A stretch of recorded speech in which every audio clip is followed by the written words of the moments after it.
Syekhuna Khalil Bangkalan mendapatkan kritik usai melaksanakan sholat maghrib.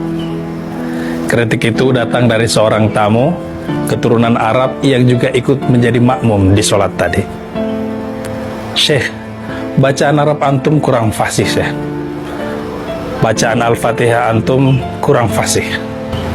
Mendengarkan kritikan itu, Syekhuna Khalil senyumin aja. Tibalah waktu sholat isya. Syekhuna mempersilahkan orang itu untuk terlebih dulu mengambil air wudhu. Orang itu ketika akan berwudhu terperanjat karena tiba-tiba ia dihampiri oleh seekor macan tutul. Terang saja hal ini membuat seluruh santri gaduh.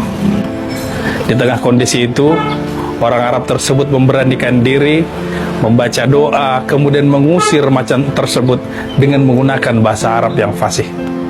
Bukannya pergi, macan tutul itu justru semakin tajam menatap dia, bersiap untuk menerkam.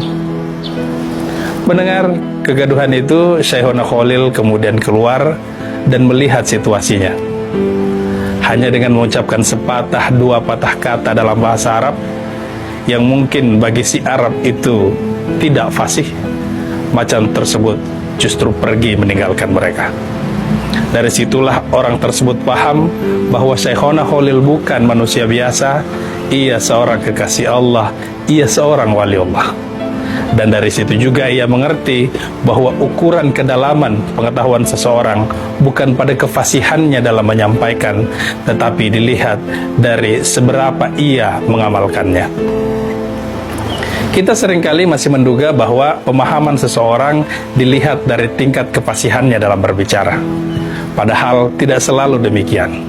Justru orang yang pandai berbicara lah yang paling mungkin mengelak ketika sesuatu itu tidak sesuai dengan yang direncanakan. Orang yang pandai berbicara lah yang paling mungkin menjadi orang munafik. Dalam Islam kita mengenal ada 3 tanda-tanda orang munafik. Pertama, idza haddatsa kadzaba. Jika ia berbicara, ia berbohong.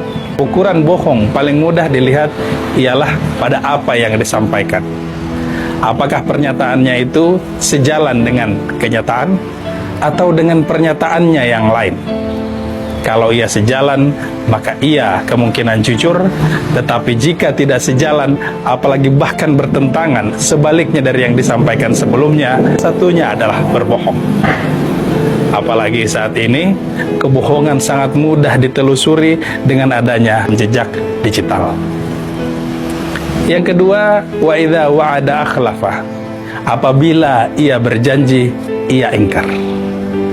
Tapi bukankah orang ini sudah banyak melakukan hal-hal besar lainnya? Sederhananya seperti ini. Janji ibarat utang.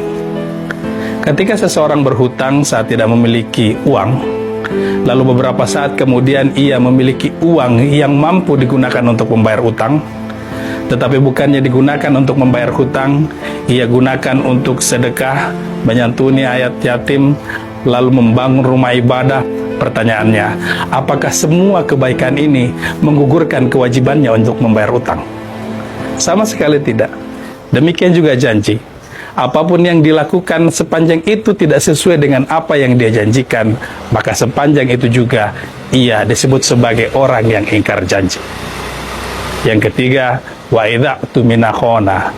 Apabila ia dipercaya, ia berkhianat.